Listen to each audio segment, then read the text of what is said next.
Um heute weiter fortzufahren, es einige Dinge, die zu berichten, die ich gestern nicht habe vollständig darlegen können. Hier zu sprechen von den Merkmalen des Guru oder Lehrmeisters.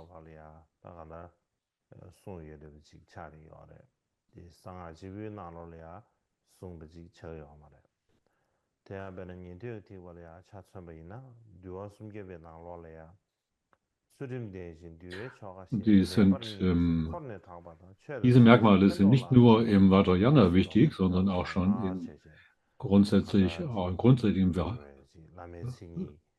Pfad auch erklärt.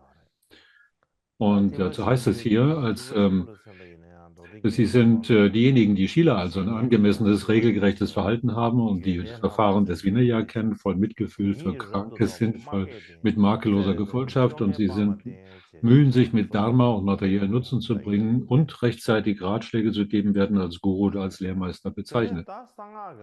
In dem sogenannten Ornament des Sutra Mankada heißt es dazu: Der Kalyana Mitra oder Herzensfreund ist beherrscht, friedvoll, vollends beruhigt. Er strebt erhabene Eigenschaften, ist fleißig und reich an Überlieferungen, voller Einsicht in Wirklichkeit und gewandt im Erklären, von mitfühlender Natur und Erschöpftsein überwunden. Ihm schließt dich an. Und das sind hier die charakteristischen Merkmale, wie sie im verborgenen Mantrayana in verschiedenen Tantras verteilt dargelegt sind. Und insbesondere sind sie hier zusammengefasst in der Essenz in den 50 Versen über Guru, dann sehr von großer Bedeutung, sowohl in Indien wie auch in Tibet geworden. Verborgene Mantra ist der Lama oder Guru ist die Übersetzung, also im tibetischen Lama ist die Übersetzung des Sanskrit-Wort Guru, was im Prinzip bedeutet, dass etwas Schwergewichtiges, schwer oder Schwergewichtiges, jemand, der also schwerwiegende Qualitäten oder Vorzüge aufweist. Das bezieht sich also auf die das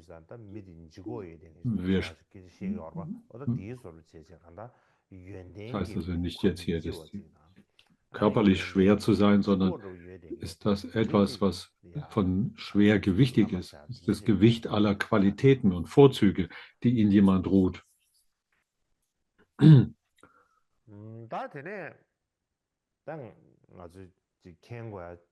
Was heute jetzt wichtig ist zu wissen, dass im Mantrayana, gibt es verschiedene Arten von Guru, die zu unterscheiden sind.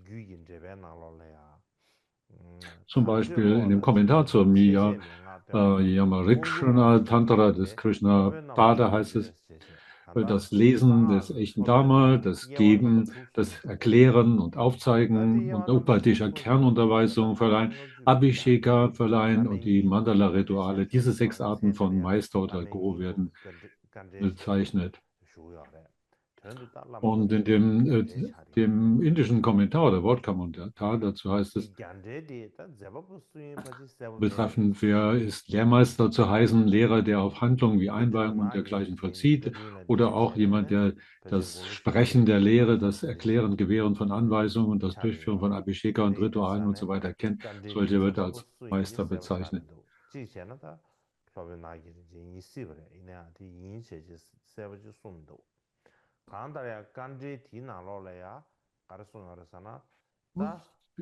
Wie es auch immer heißt jetzt hier in diesem Sanskrit-Kommentar,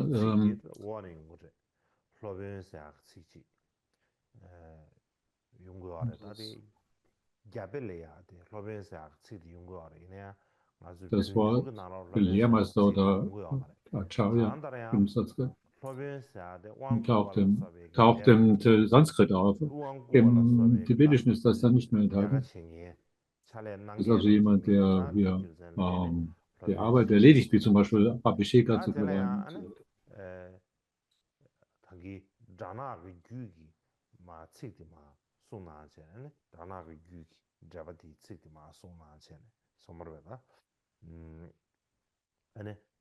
Und das ist auch ein Text hier von dem Krishna Pada-Erklärung oder von dem Krishna Pada Tantra.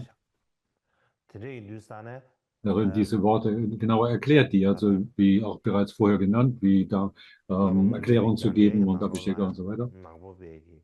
In jedem Fall, in dem Sanskrit-Text der 50 Verse über Guru heißt es in Krishnapadas Kommentar, dem auch die vedischen Gelehrten nachgefolgt sind, dass hier dass in den sechs verschiedene Arten von Lehrmeister oder Guru zu unterscheiden sind. Von sechs Arten von Meistern.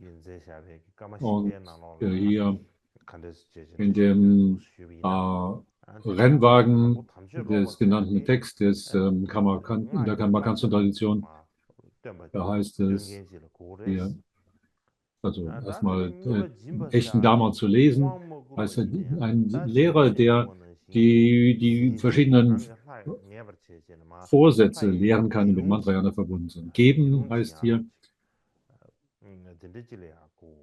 dass jemand nach dem zu einem Abhisheka das zu verleihen ist, dann zum Beispiel dann am Anfang einen Teigball geben kann, mit der dann bestimmt welche Art von Gottheit zu wählen ist und verschiedene Arten von Übertragung des Lesens zu geben. Und dann erklären heißt es, Tantra darzulegen. Und der vierte Punkt ist hier, die Kernunterweisung zu verleihen. Das bezieht sich auf die Erklärung der verschiedenen Abfolgen des Erstehenlassens und des Vollendens und die verschiedenen Anleitungen dazu zu geben.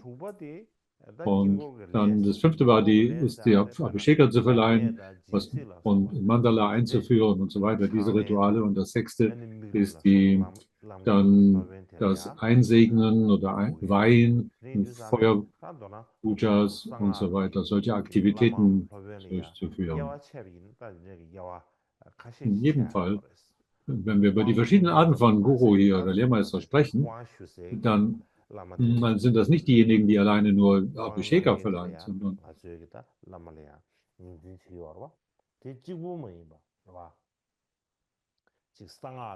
wir sprechen normalerweise von Guru, von dem, der uns Abhisheka verleihen lässt, aber nicht nur so gemeint sind. Auch diejenigen Individuen, die uns verschiedene Anleitungen gegeben haben, sind auch als Guru zu bezeichnen. Oder die Übertragung, die Leseübertragung und so weiter. Auch solche sind in diesem Sinne als Guru zu bezeichnen.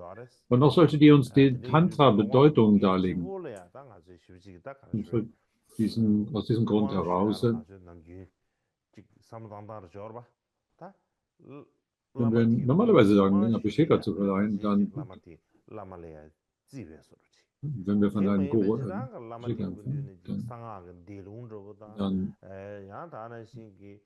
dann ist da Verschiedenes mit eingeschlossen. Da ist die Übertragung, die Wortübertragung, die Vorlesen und so weiter.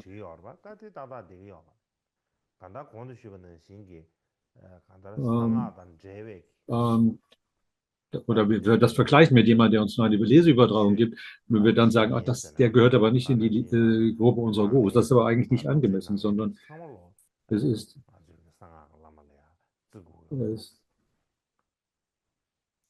es heißt, wir sind in Tantras erklärt, weil jemand, der uns die Bedeutung des Tantra oder die Ausführung davon erklärt, ist auch jemand, der in uns zur Gruppe von Lehrern oder Gurus gehört. Wenn wir also dann eine weitere Unterscheidung, die Sie treffen, ist hier, dass wir verschiedene Arten von Gurus unterscheiden, aber auch von Guru im allgemeinen Sinne und im Sinne von Hauptguru, von Hauptlehrer sprechen. So dass also jemand, der noch in besonderem Maße sich darüber hinaus auszeichnet. So was bedeutet das denn? Was meinen wir denn, wenn wir von einem Hauptlehrer im Sinne von Lehrer oder Guru sprechen? Und dazu heißt es in einem Zitat hier, die berühmte Tradition prachtvoll Dharmakaya ist keine Überlieferungslinie bloßer Worte, sondern eine Überlieferungslinie des Wirklichkeitssinnes. Dieser Wirklichkeitssinn ist aber die Überlieferung des Erkennens makelloser großer Gegenwart, Mahamudra. Wie es heißt, derjenige Lehrer, von dem man die Einsicht in große Gegenwarten, Mahamudra erlangt, ist als Hauptlehrer anzusehen. So heißt es hier in den Ausführungen von Goethe Lotsawa Shenupal. in den blauen Annalen. Und Mityupal Dorje erklärt es auch in dieser Weise. Er sagt, dass wir als den Hauptguru als denjenigen bezeichnen, bei dem wir die Natur unseres eigenen bewussten Erlebens verstehen und so weiter. Ähm, Mityupal spricht auch hier in diesem Sinne über die in seinen kurzen Anweisungen, spricht er in den 100 kurzen Instruktionen, spricht er in einer Weise, für die es vielleicht für uns sehr hilfreich ist. Ich werde hier das nicht wörtlich vorlesen, sondern ich möchte nur die Kernpunkte darlegen. So, was bedeutet der Begriff hier, eigener Hauptlehrer oder Hauptguru? Das hat eine sehr wichtige Bedeutung. Eine ganz besondere, wichtige Bedeutung.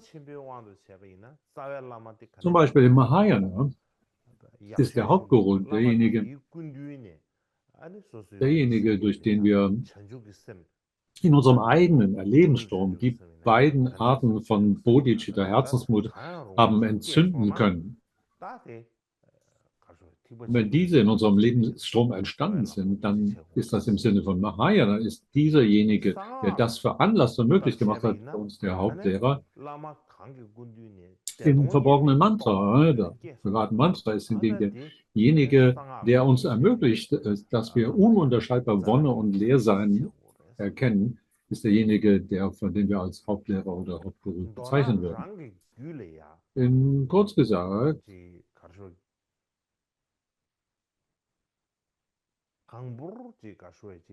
wer zuallererst, wer das zuerst diese Qualitäten in uns entzünden und wecken kann, zum Beispiel, dass wir die Grundnatur unseres Bewusstseins erkannt haben, aber der gleich die größte Bedeutung für uns hat, dass wir Wonne und Leersein als ununterscheidbar erkennen können,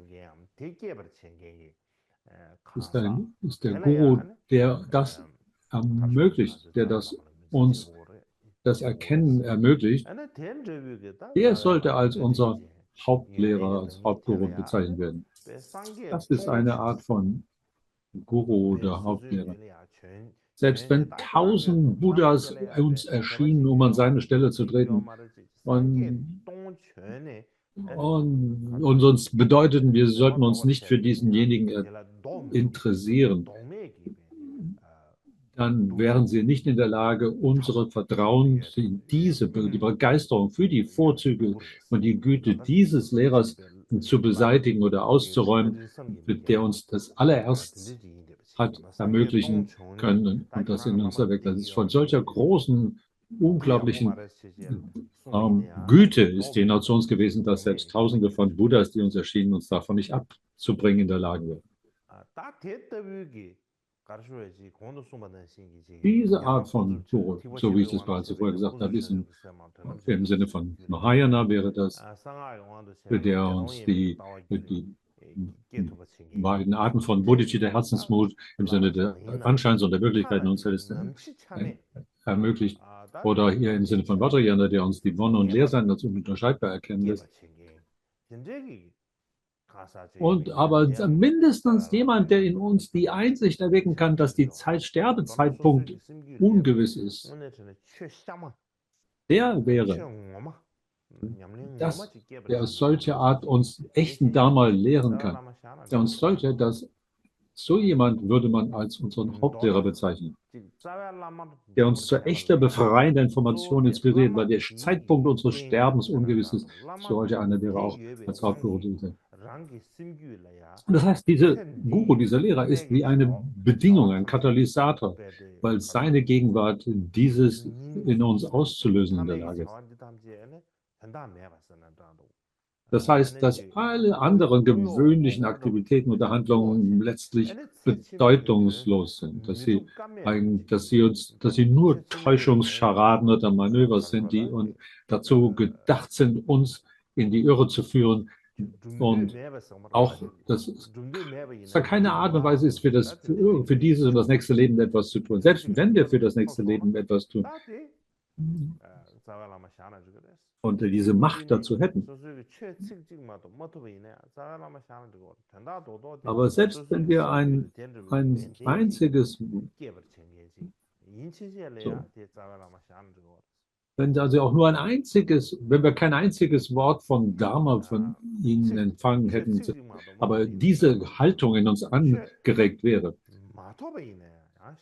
selbst, selbst wenn wir gar kein einziges Wort, vielleicht ein Wort oder kein einziges Wort von ihnen empfangen hätten, aber durch ihre Ermutigung solche Art empfangen hätten, dass unsere Art und Weise über diese Welt und diese Erscheinungen unseres Lebens zu denken sich gewandelt habe. Selbst wenn wir nicht mal ihr Gesicht von Antlitz gesehen hätten, wenn wir nicht mal ein einziges Wort von ihnen vermuten. Vielleicht haben wir niemals diesen Lehrer überhaupt getroffen. Zum Beispiel, vielleicht wohnt er ganz weit weg von uns oder ist schon längst verstorben. Oder wenn wir bloß den Namen dieses Guru hören und wir haben plötzlich dadurch eine Veränderung in unserem Lebensstrom, dass es einen solchen starken Eindruck in uns hervorruft, dass dann könnten wir auch diesen als unseren Guru bezeichnen. Wenn sie allerdings keinerlei solchen Einfluss auf uns, also nichts in uns verändern können, und selbst wenn sie in der Lage wären, uns Zehntausende von Dharma-Texten, Bänden uns lehren könnten und Tausende von Abhishekas verliehen, was immer sie auch tun mögen, das ist sicher ein guter Lehrer, ein guter Guru. Die sind definitiv sehr gelehrt und sehr verständig und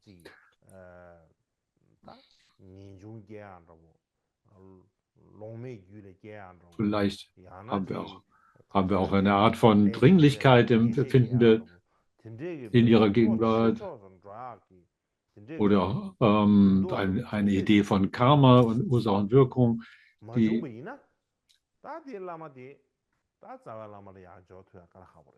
aber wenn das nicht entstanden ist, wenn da nicht das kleinste bisschen von echtem Dharma, von echtem befreienden Informationen in uns erweckt worden ist, dann kann man sie kaum als unsere Guru oder Hauptlehrer ansehen. Da mögen wir es dabei bewenden lassen. Also die Hauptsache, die hier zu verstehen ist, dass wenn wir über Guru sprechen, dann, ja, Lama, dann sollten wir an alle diese Bedeutungen jetzt denken. So, und so wie ich es gestern in dem Sanskrit-Kommentar auch erwähnt habe, dem Wortkommentar zu dem, wie man dem Guru zu dienen ist, oder den Erklärungen von Jetsunta Bhaktialsen, von Sajin Dosa, Khyamso und von Jamakonto Lododai. Das sind die Merkmale von Guru in grundsätzlichen oder allgemeinen und die speziellen Eigenschaften zu unterteilen. In dem Sanskrit-Kommentar, so wie ich das auch bereits erklärt habe, oder von Jetsunta Bhaktialsen, gut, dann sind diese eigentlich nicht sehr viel verschieden, aber sie sind in einer bestimmten kleinen, das sind leichte Unterschiede. Zum Beispiel Jetsunta Bhaktialsen sagt dazu, dass die von den 6 Qualitäten, also angefangen mit beständig, beherrscht und so weiter, sind diese 6 Merkmale die gemeinsamen oder allgemeinen und danach folgen die anderen 9 die sind die besonderen Merkmale. Was bedeutet das eigentlich hier? Was meinen wir mit allgemein und was meinen wir mit besonders oder speziell? Und gemeinsam oder allgemein heißt ja, dass diese Eigenschaften des Guru zutreffend sind, sowohl für Sutra als auch Tantra, also gemeinsam für Sutra und Tantra. Wohingegen speziell oder besonders bedeutet, dass es in besonderem Maße hier die Ausübung von verborgenem Mantra Jhana zutrifft. Und wir wollen jetzt heute über die speziellen Eigenschaften sprechen. Gestern haben wir über die allgemeinen uns unterhalten. Und wenn wir dazu den Text selber hier Bezug nehmen auf den Grundtext, so wie ich das bereits gesagt habe, zum so wie es Jetsunta Gyaltsen benannt hat.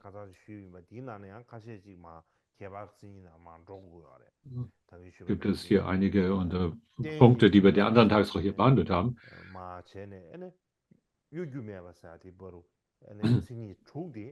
So wie ich das bereits gestern gesagt habe, angefangen von beständig beherrscht und so weiter bis dahin, das nicht zu täuschen oder hinterlistig zu sein und so weiter. Und das sind die allgemeinen. Und dann kommen die speziellen Merkmale. Und sie bedeuten hier, wohlbewandert in Zehnfach-Soheit, geschickt in den Riten des Mandala-Zeichnens, fähig, das Mantra zu erklären und aufrichtig und mit gezähmten Sinnen.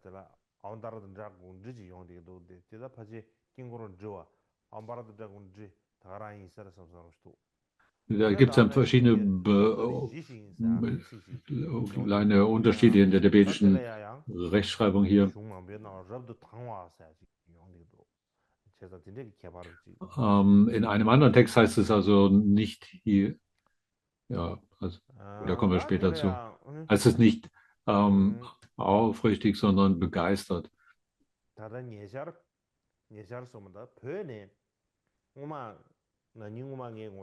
Grund,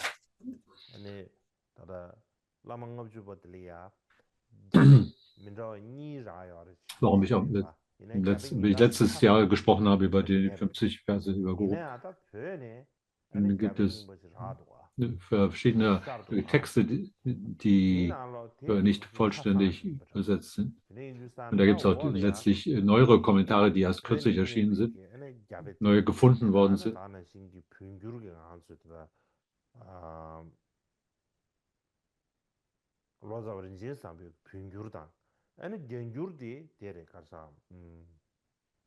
So, da gibt es hier in dem Sanskrit-Manuskript, das jetzt in Tibet gefunden worden ist, da gibt es auch eine chinesische Übersetzung und eine englische. So, die werde ich zeigen, sodass ich da nicht zu viel erklären muss.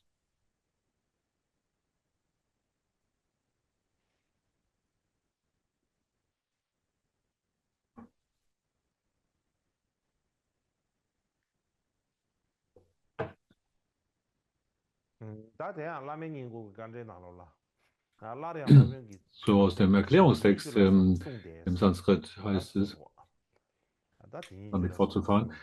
Um weiterhin die besonderen Eigenschaften des Meisters zu erklären, haben wir von dem bei den 10 Soheiten und so weiter gesprochen. Und diese 10 sind eine bekannte Zahl, die zum Zählen verwendet wird. Soheiten bezieht sich auf das unmissverständliche Grundnatur. Und diese Aspekte sind sowohl die Soheiten an 10 und in den Soheiten in der Zahl 10 erklärt sind, also die 10 Soheiten. Also in dem Sanskrit sprechen sie von diesen 10 Merkmalen. Und die sind in dem Sanskrit-Kommentar unterschieden.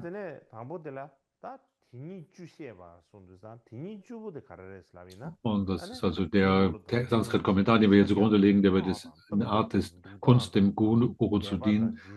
Und darin geht es um Mandala, es geht um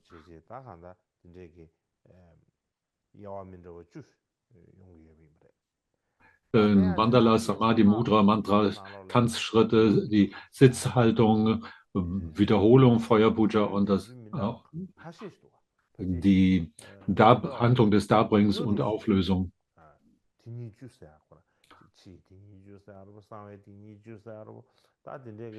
Es gibt verschiedene Arten der Darlegung, 5 oder 6 verschiedene Arten der Aufzählung dieser in den Tantras für diesen Soheiten. Und wir haben ja keine Zeit, uns mit allen denen zu beschäftigen. Das wäre auch zu kompliziert und die Zeit würde dafür nicht ausreichen. Also es gibt viele verschiedene Arten von Aufzählungen dieser 10 sogenannten Soheiten. Was aber hier wichtig ist in unserem Zusammenhang hier dafür, für das Verständnis von dem, was Vajra-Meister oder Vajracharya bedeutet. Und das sind die sogenannten 10 äußeren Arten von Soheit.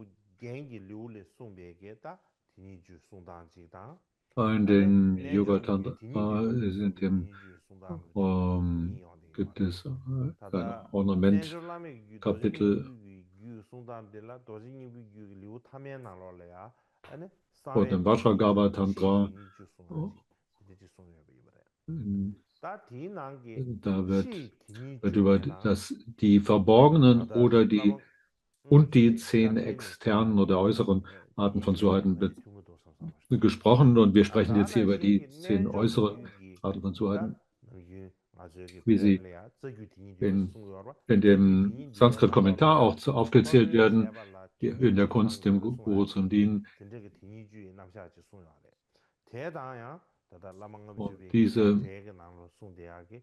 Und da wird davon gesprochen, dass es hier sich um 10 Soheiten handle, dessen Kenntnis für den Guru von unabdingbarer Wichtigkeit sei. In dem Vajragarbha sind bei dem Vajragarbha Ornament-Kapitel erklärt als die 10 äußeren,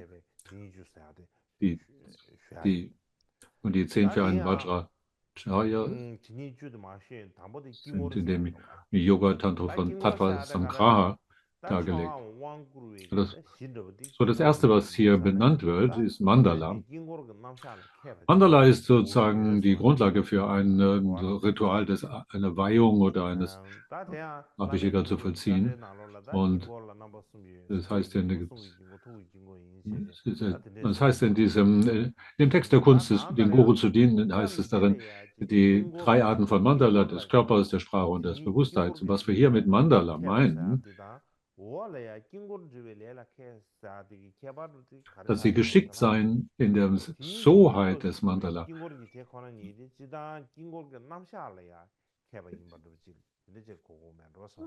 Das heißt hier in der allgemeinen Darlegung, dass in den geschickt zu sein, in den verschiedenen Art und Weise diese Mandalas zu zeichnen oder wie man sie in Sand oder auf eine Leinwand bringen kann. Gut, der zweite Punkt hier, der genannt ist von den Soheiten, ist hier Samadhi. Die Soheit von Samadhi oder Sammlung bedeutet, in dem Sanskrit-Kommentar heißt also 3 Arten von Samadhi. Die Klassifikation der anfänglichen Verbindung, dann der sogenannte Hoheit über das Mandala und die Essenz der Hoheit über Handlung. Diese 3 sind das sind die Zusammenfassung von vielen, vielen Arten von Sadhanas in dem Yoga. Darin wird es erklärt, in dem Maha-Yoga-Tantra und in dem Mutter- und Vater Maha-Yoga-Tantra. Auch darin werden sie erklärt, diese 3 Arten von Samadhi. Und wenn wir über diese 3 Arten von Samadhi sprechen, dann ist das erste hier, das als anfängliche Verbinden bezeichnet wird, ist das Üben, das dem Nutzen für einen selber gedacht ist, den Selbstnutzen. Und das ist in dem höheren und niederen Tantras unterschiedlich. Wenn wir darüber, also es kommt in beiden vor, aber wenn wir darüber sprechen, was damit gemeint ist,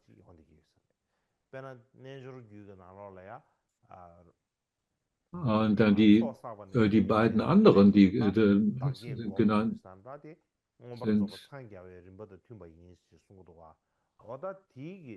dann bedeutet das hier in diesem Zusammenhang das Verbinden, initiale Verbinden im Yoga-Tantra wird als das bezeichnet, was als die verschiedene Selbstvorstellung und die verschiedene Erwachen, stufenweise Erwachen bezeichnet wird. Das ist das anfängliche Verbinden. Wohingegen dann die beiden anderen Arten von Samadhi, nämlich die Hoheit über Mandala und die Hoheit über Handeln, hier sind. So heißt es zum Beispiel dazu, dass das Ausstrahlen der verschiedenen Arten von Gottheiten und mit ihrem Gefolge ist hier die Hoheit des Mandala bezeichnet.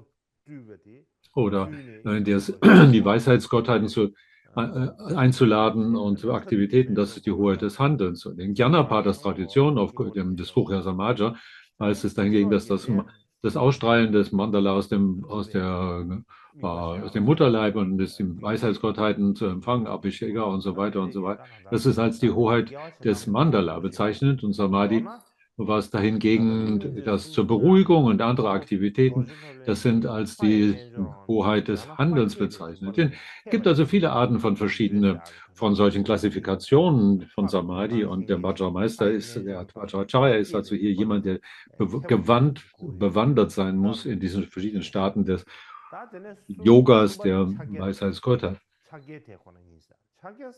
Also das heißt, sich auszukennen in der verschiedenen Vorstellungen, die mit dem Erstehen lassen einer solchen Gottheit verbunden sind. Dann das dritte ist Mudra.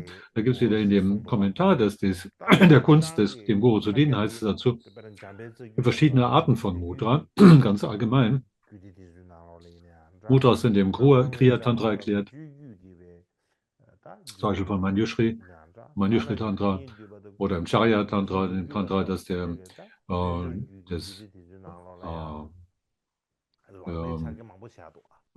Erwachen zu manifestieren, das war bei Rojana oder Tatra Samgra, im Yoga Tantra oder Sarvavit. So, sind hier, in denen ist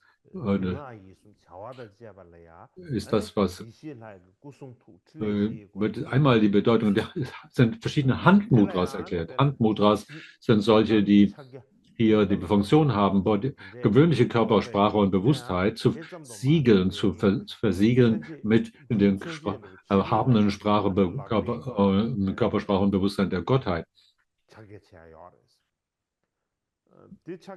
Sind also externe Repräsentationen der Gottheit.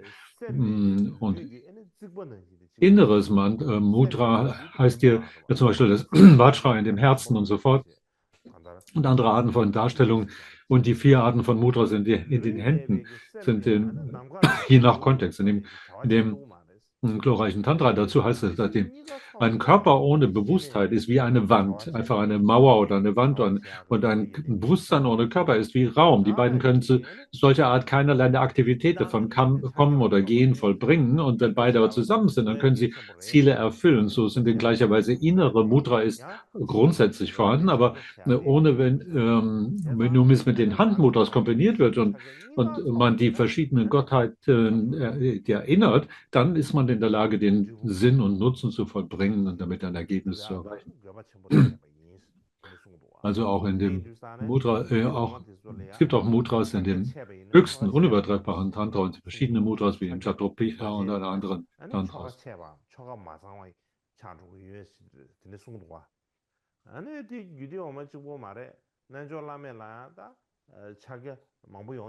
So ohne Mudra.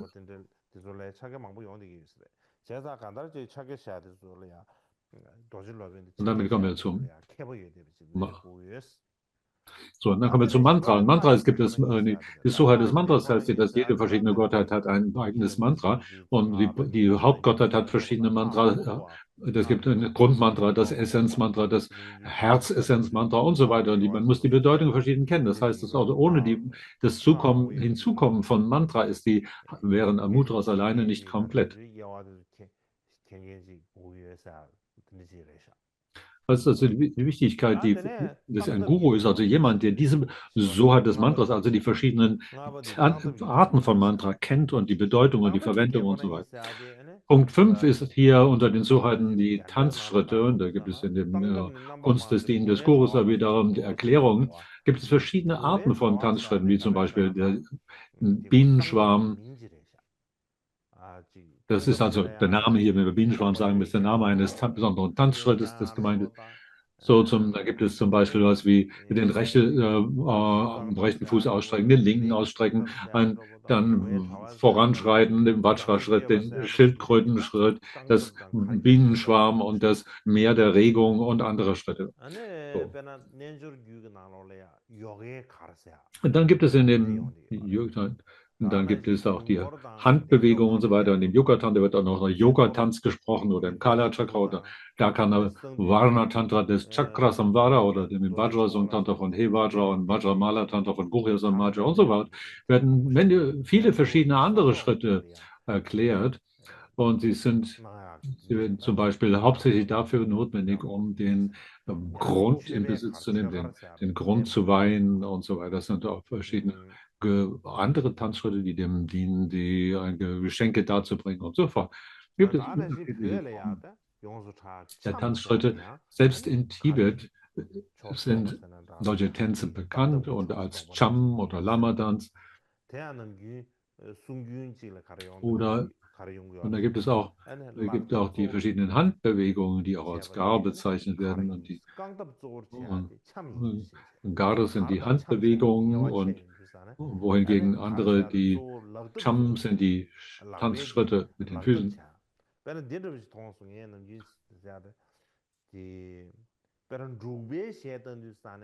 So ist je nachdem, wo die Betonung drückt, ob sie auf den Handbewegungen da liegt oder oder auf den Füßen, die Bewegungen, die da. In Bhutan wird sehr viel mit der Hand getan. Oder in Ladakh gibt es solche, wo die Handbewegungen im Vordergrund stehen. In Kham hingegen, natürlich bewegen sie auch die Hände, aber die haben diese langen Ärmel an, sodass man gar nicht sieht, was sie mit ihren Händen genau tun. Deswegen sind die Füße und die Fußschritte von größerer Bedeutung. In jedem Fall aber sprechen wir von Gare und meinen damit, wo solche Bewegungen, Tanzbewegungen, die hauptsächlich die Hände im Vordergrund stellen und die Cham, worin die Fußschritte die Hauptrolle spielen. Und also hier in jedem Fall muss der Meister, der Vajrashara, hier bewandt sein in all den verschiedenen Arten von Gar oder Cham. Punkt 6 hier dann anschließend ist die verschiedene Sitzhaltung. Was heißt hier Sitzhaltung? Das ist wieder erklärt in der Kunst, dem Guru zu dienen, dem Sanskrit-Kommentar. Da heißt es, die Sitzhaltungen sind viererlei Art. Das ist die Lotushaltung, die Vajra-Position, Sattva-Position und die zornige oder heftige. So, diese Körperhaltung oder Körperpositionen sind die Art und Weise, wie die Gottheit selber zu sitzen kommt oder ruht. Also hier reden wir von 4 verschiedenen in dem Sanskrit-Kommentar. Aber es gibt darüber hinaus noch viele andere Arten von Körperhaltung, zum Beispiel die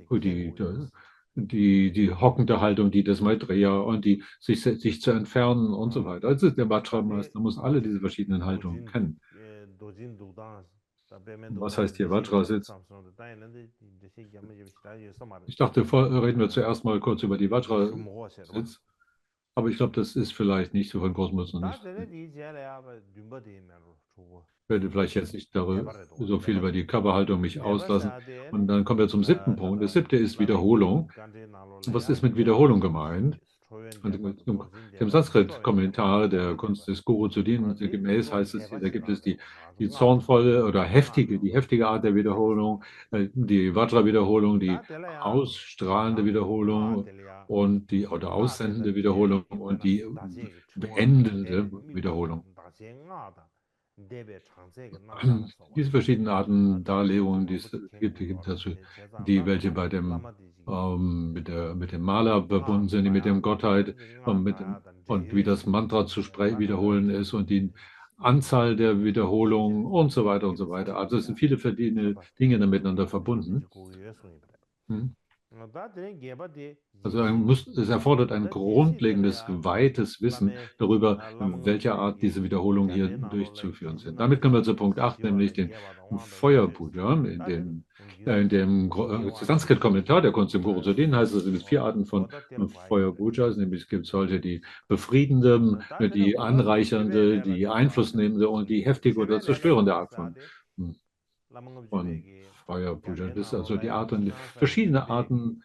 Damit kommen wir zum 9. Punkt, dem sich in den verschiedenen Arten des Darbringens auszukennen oder zu engagieren. Das heißt, die äußeren, inneren und die verborgenen Arten von Darbringung in der Lage sein, durchzuführen. Wenn wir also von äußeren, inneren und den verborgenen Darbringungen sprechen, dann ist die äußeren sind in den Tantras als die Form, Geruch, Geschmack und so weiter. Dann innere sind die 5 Arten von von Fleisch oder 5 Arten von Amrita, von Nektar, die verborgene ist, die ungeteilte große, ungespaltene große Freude ist die innere Erfahrung. Und dann darin muss also sich der Lehrmeister auskennen und auch die verschiedenen Aktivitäten sind dazu, die Handlungsweise sind wichtig, wie der Matschner, der Meister Brasantimitra dazu in seinem Kommentar, dem Netz der Täuschung, darin heißt es hier, gibt es ja das Schutzfeld und die Einladung und so weiter und der Meister Ananda Garba heißt, lehrt dazu, dass es die vier Arten wie befriedend und so fort, solche Arten von Aktivitäten gäbe. Damit kommen wir zum letzten oder 10. Punkt und der wiederum heißt hier das wieder zusammenbündeln oder auflösen.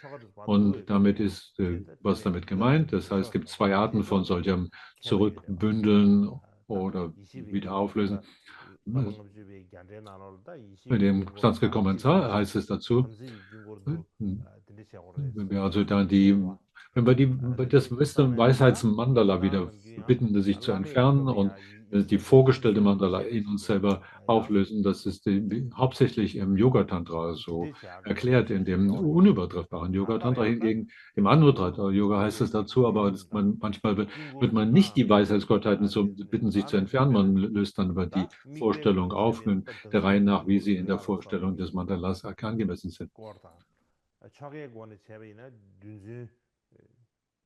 Und so gibt es also in den verschiedenen Ritualen des Anuttara Yoga Tantra, wie man die verschiedenen Anteile des Mandalas, wie auch des Sandmandala und so weiter wieder zusammenträgt und zusammenbündelt und so. Das hat also das mit den verschiedenen Sadhana-Verfahren zu tun und ist dem gemessen wird wieder aufgelöst, so wie sie entstanden sind.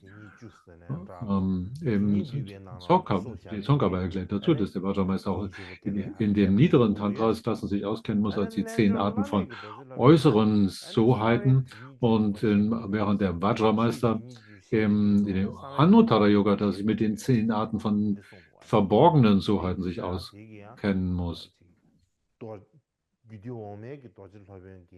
So sagt Tsongkhapa dazu. Also das betrifft, soweit haben wir hier die gibt es die Verschiedenheiten des Soheiten des niederen Tantras und des Anuttara Yoga werden unterschieden. Die sollten auch unterschieden sein, nicht wahr? Also die verschiedenen Arten von Soheit erklärt in den niederen und den höheren Tantras sollte ein Unterschied sein. Jetzt haben wir uns mit den 10 Arten von Soheiten und sich damit auszukennen beschäftigt als eine der Haupteigenschaften, die einen Guru kennzeichnen müssen. Jetzt kommen wir am Schluss zu dem sich dem Zeichnen der Mandalas auszukennen, geschickt im Zeichnen von Mandala. Und diese Geschicklichkeit hier in dem Mandala ist nach dem Sanskrit-Kommentar hier beurteilt hier. Und darin heißt es, der Reinigung des Grundes, dann den Killer ja hineinzustechen in die Hindernisse, in die verschiedenen Richtungen und die einzubinden, in die Weisheit Gottes zu platzieren, Linien in den Sand zu zeichnen, die Vase und so weiter zu platzieren und das Mandala selber dennoch zu erfüllen. Die verschiedenen Arten von auch den Substanzen sich auskennen mit den verschiedenen. Wir haben zuerst gesprochen über die Präsentation des Mandala, sich darin auszukennen, als wir bei den Soheiten darüber gesprochen haben. Da ging es darum, Mandala präsentieren und darlegen zu können. Aber jetzt geht es darum, das Mandala selber zu konstruieren, also tatsächlich Zeichnungen anzufertigen und die verschiedenen, den Grund zu kennen, zu reinigen und dann die verschiedenen Handlungen weiter vorzunehmen, die mit den ganzen Ritualen, also Vorbereitungen, die dazu notwendig sind. Und diese Vorbereitung haben in der Regel also 4 verschiedene Anteile. Da ist die Vorbereitung der Erde,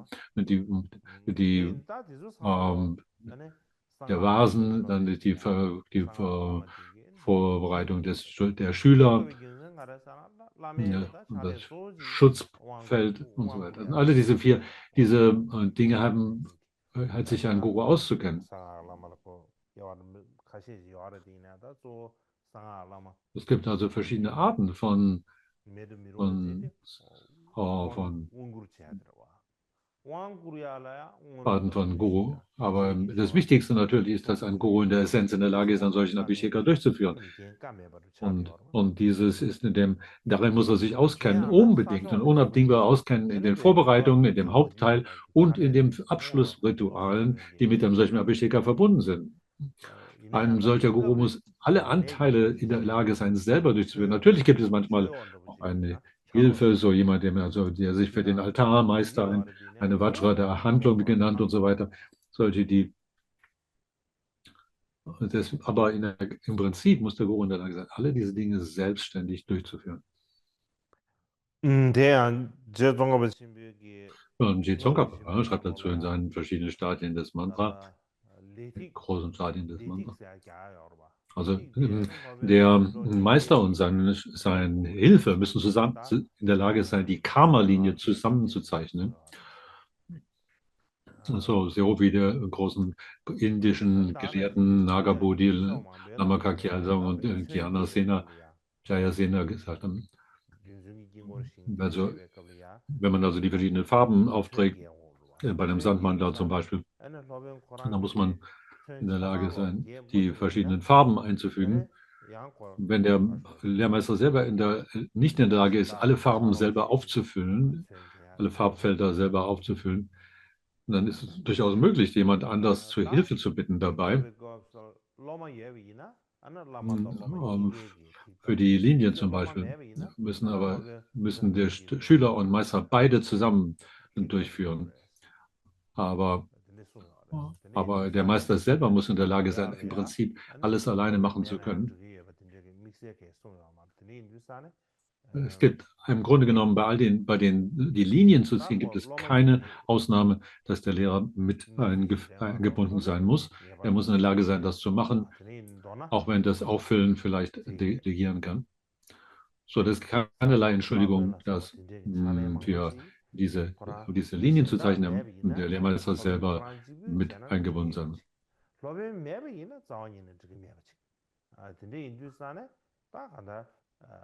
Es ist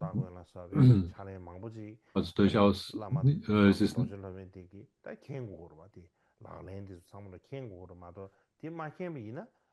wenn dann niemand anders da ist, dann muss der Lehrmeister sich wirklich damit auskennen, all diese Vorbereitungen selber zu tun, den Grund zu bereiten und die Vorbereitung und so weiter. Das ist der Hauptpunkt, der hier betont werden muss, dass die vollständige Kenntnis vorliegt. Dann der nächste Punkt ist hier, Mantra erklären zu können.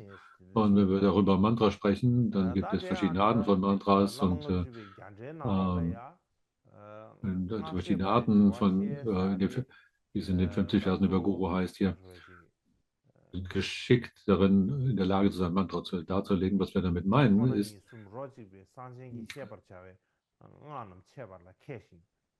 so wie wir das vorher dass der Lehrer in der Lage ist, Mantra darzulegen, im Einklang mit den Auffassungsfähigkeiten der Schüler, mit den höchsten, der mittleren oder der niedrigsten Auffassungsfähigkeit, gemäß des Mantra in der Lage ist, darzulegen.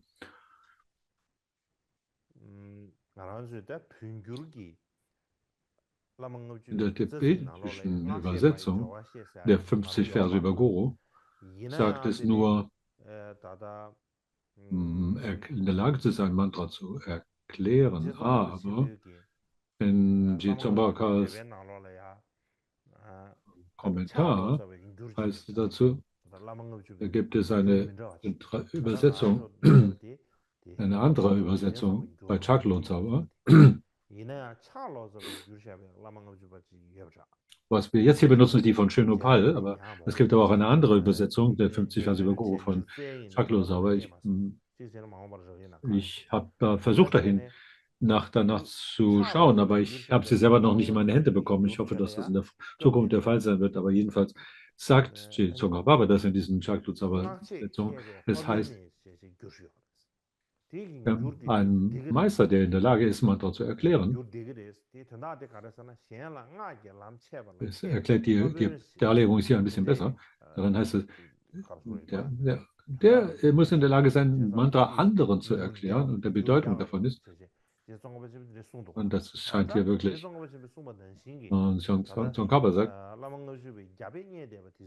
in diesem im Sanskrit-Manuskript heißt es, die, das Wort Acharya. Acharya taucht also auf, was aber nicht in der Übersetzung vorkommt. Im Tibetischen heißt es nur geschickt im Darlegen von Mantra und das Wort Acharya oder Meister ist darin nicht enthalten. Aber wenn wir auf das Sanskrit schauen, dann ist das Wort Acharya oder Meister darin enthalten. In jedem Fall aber heißt hier geschickt oder meisterhaft in diesem, das in der Lage sein, Mantra zu erklären, bedeutet, dass man die Auffassungsfähigkeiten der Schüler genau erkennt, ob sie der höheren, der mittleren oder der geringeren Auffassungsgabe seien.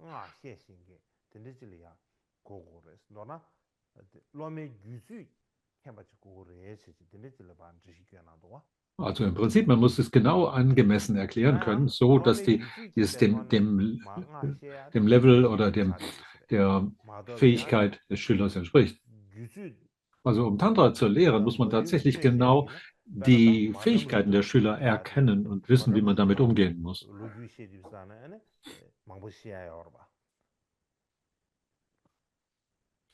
Ohne Tantra zu lehren, ohne die Auffassungsweise der Schüler zu erklären, das wäre nicht angemessen. Man muss also Mantra erklären können, genau angemessen mit der Fähigkeit der Schüler. Und so sagt es auch in dem Text von der 7. Kammer bei Chitrakchamsu, man muss darin geschickt sein, den Weg zu erklären für diejenigen, die empfänglich sind, die unempfänglich sind und die 6 Arten von Extremen und die 4 Arten von Zuständen und die 4 Arten von Schülern und so weiter. Und die Tsongkhapa sagt dazu, man muss geschickt sein, den Mantra und Tantra darzulegen. Ein Meister, der geschickt ist im Darlegen von Mantra, ist zu anderen darzulegen. Gut, jetzt kommen wir zu dem nächsten Punkt und das heißt, die Eigenschaft des Lehrers, die besondere Eigenschaft ist hier entweder beruhigt oder begeistert, manchmal auch ernsthaft.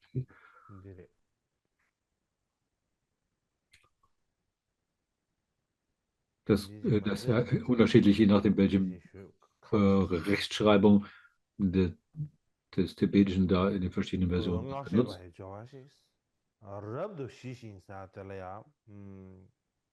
So, der vorletzte Punkt hier, der ist ja vollends beruhigt oder es heißt auch vollends begeistert. In dem Sanskrit-Kommentar dazu heißt es, was bedeutet also hier, ich denke, vielleicht begeistert ist vielleicht besser. Hier. Und das heißt hier, begeistert heißt hier es gibt 3 Arten von Vertrauen, die hier erklärt sind. Es ist schwer zu erklären, ohne den Sanskrit-Kommentar zur Hilfe zu nehmen. Also begeistert heißt ja vom Herzen her erfreut, entzückt vom Herzen her zu sein, ohne eine Form von irgendwie Kleinlichkeit darin. Ohne Kleinlichkeit vom Herzen her entzückt, heißt hier begeistert. Und das heißt eigentlich immer entzückt durch den Mahayana Dharma. Das heißt hier begeistert, so gibt es auch die 3 Arten von verschiedenen Vertrauen, zum Beispiel wie man spricht von begeisterten Vertrauen oder dem zweite Art. So der Guru sollte diese begeisterte Vertrauen in Dharma haben. Die zweite Art des Vertrauens wäre dann die der Gewissheit und die dritte die des sehnende Vertrauen. Und Gampopa sagt in seinen großen Dharma-Unterweisungen, die begeisterte Vertrauen ist, dass wenn dann die Haare zu Berge stehen und die Tränen die Augen füllen und man das Antlitz des Guru zu sehen kommt und einen solchen wahren Herzensfreund zu sehen und zu hören, wenn wir sie sprechen in der Gegenwart. Also über solche Art von Vertrauen sprechen, nämlich hier als begeisterndes Vertrauen. Dann ist das zu sehen in der Folge der drei Arten von Vertrauen. So, wenn er hier über begeistertes Vertrauen spricht, dann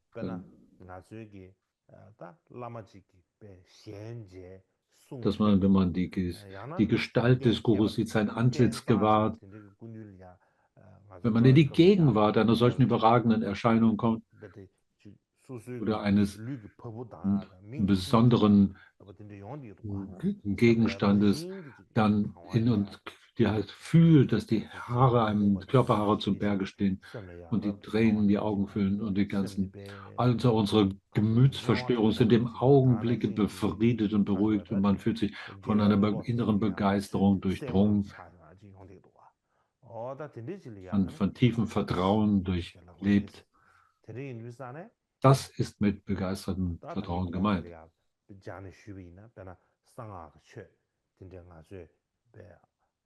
Wenn wir also über ein Dharma des verborgenen Mantra sprechen, dann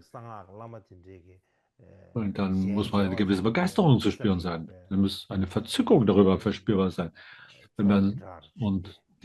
Das Antlitz des Guru zu sehen, muss ein besonderes Empfinden in uns auslösen, wo unsere Augen sich mit Tränen füllen und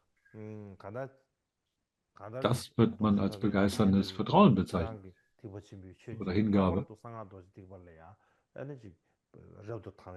Sollte der Vajrameister sollte dieses Empfinden für den Mahayana im Allgemeinen und besonders für den echte befreiende Informationen der Dharma des verborgenen Mantrayana, sollte er auf jeden Fall diese Begeisterung empfinden, das begeisternde Vertrauen. So ist es hier genannt. Wenn wir das letzte Punkt hier ist hier, dass die Sinne bezähmt seien. Nach dem Sanskrit-Kommentar heißt hier Sinne bezähmt, bedeutet, dass die Sinnesfähigkeiten beherrscht in den Sinnesfähigkeiten der Augen, zum Augensinn und so weiter und den verschiedenen anderen Sinnen. Was bedeutet es damit, dass die Augen, die Sehfähigkeit nicht nur die Kontrolle von Begierde gelangt und das Ohr nicht nur unter Kontrolle von Hass oder Ablehnung gelangt und ein Bewusstsein nicht unter die Kontrolle der Ablenkung verfällt, sind also Dinge aufgezählt. Das Ohr hört alles, alles, was man hört, kann natürlich auch dazu führen, da wir alles hören und nicht abschalten können, dass das Ärger oder Missfallen auslöst. Und unser Bewusstsein kann unter Ablenkung oder Abschweifen verfallen. Und so in der Selbstvorstellung, in dem aufbauenden Vorstellung, in dem Upadagramma wird auch gesprochen, dass der Vajra der Illusion, der Täuschung ist in unserem Auge, der Vajra des Hasses in dem Ohr und so weiter. So, das ist also eine Art und Weise, um die Sinnesfähigkeiten zu bezähmen. So, sogar sagt ihm, dass hier die Sinnesfähigkeiten zu zähmen, heißt die verschiedenen Sinnespforten mit Gewahrsein und Bewusstheit zu durchdringen. Der Meister muss in der Lage sein, seine Sinne unter Kontrolle zu haben, sich über seine eigene Erlebensweise selber zu beherrschen und zu besänftigen zu können. Wenn er nicht in der Lage ist, seine eigene Erlebensweise selber zu besänftigen oder die Sinne zu lenken, dann wäre das nicht in Ordnung. Er muss in der Lage sein, seine Sinne selber zu beherrschen und zu besänftigen. Und sie alle mit Aufmerksamkeit, mit Bewusstheit oder Gewahrsein zu durchdrängen. In dem Guhya-Samajata heißt es dazu, dass die äußerlich handle wie ein Schravaka und innerlich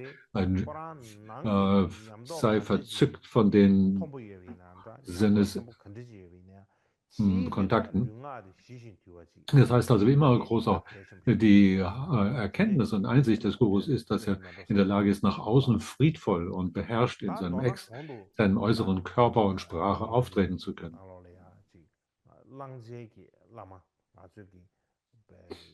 Wir haben über die verschiedenen Merkmale gesprochen, wie sie aufgezählt sind in den 50 Versen über Guru. Und, und wir müssen dann überlegen, welchem Guru sollten wir uns anschließen und welche Merkmale soll dieser Guru denn haben. So haben wir damit begonnen, nämlich diese Frage zu stellen. Und wenn wir über all diese Merkmale hier sprechen, die wir bereits hier jetzt kennengelernt haben, dann ist das im Text eben so benannt. Und wir denken da vielleicht, wie können wir das dann tatsächlich umsetzen? Da gibt es doch niemanden, der alle diese Fähigkeiten in sich vereint, oder? Wie sieht es denn im echten Leben aus dann?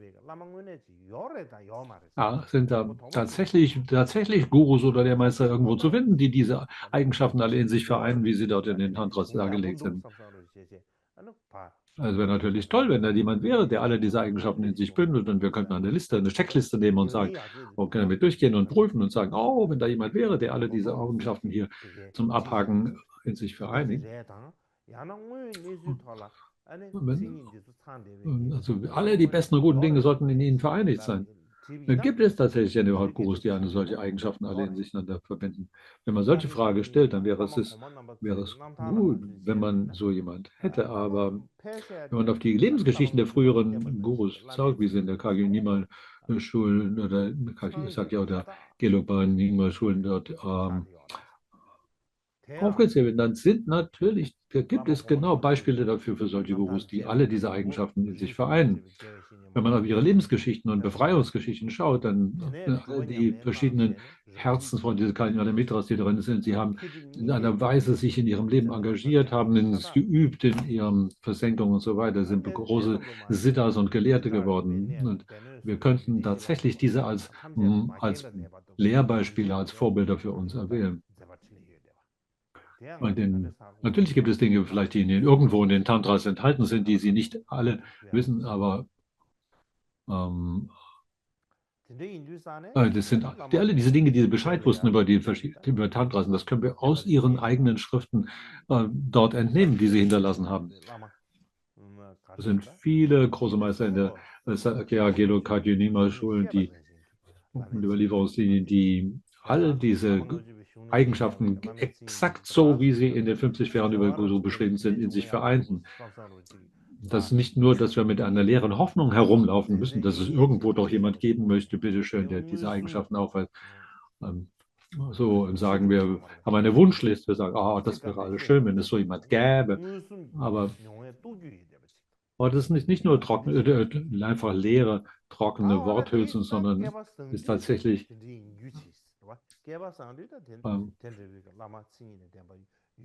wir können vielleicht sagen, aber in einem guten Zeitalter, in einer besseren Zeit, da mag es vielleicht solche Gurus gegeben haben, aber jetzt und heutzutage in all diesen schlechten Zeiten, da wird es kaum möglich sein, jemanden zu finden, so mag man vielleicht manchmal denken.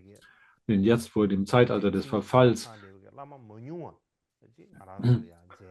aber selbst in diesen schlechten Zeiten des Verfalls gibt es mehr als nur ein paar.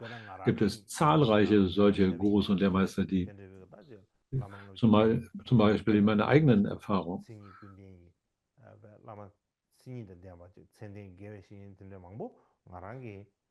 Ich selber habe in meiner eigenen Erfahrung hatte das große Glück, viele solche Lehrer zu treffen, die alle diese Eigenschaften aufweisen, wie sie in den 50 Versen über Guru erklärt sind.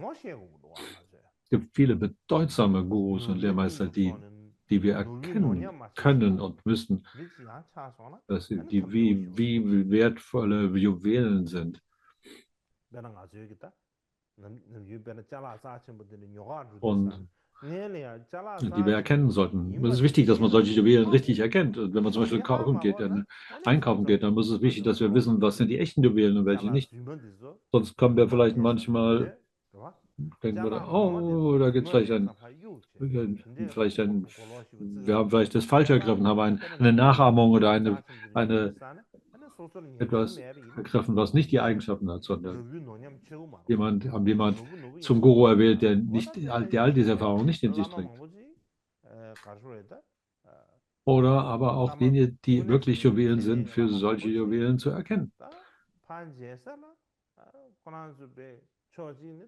Es gibt viele authentische, großartige Lehrmeister oder Gurus. Und Sie sind sozusagen wie versteckte, verborgen lebende Yogis. Und alle Gurus haben diese Qualitäten, aber sie verstecken sie oft. Was wir nach außen sehen, wir sehen sie nicht unbedingt, sie verstecken sie absichtlich.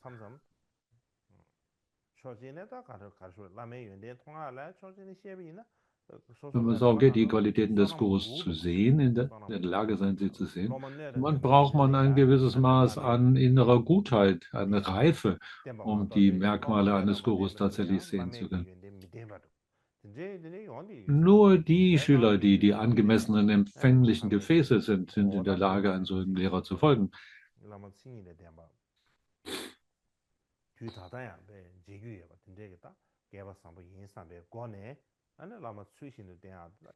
Wenn wir denken, dass heutzutage solche Gurus sind, dann und wir sie auch treffen können, das ist wichtig, dass wir das Verstehen haben, es gibt solche Gurus und wir müssen in der Lage sein, ihre guten Eigenschaften zu kennen, zu wissen, welche Eigenschaften sie haben müssen und diese auch erkennen können.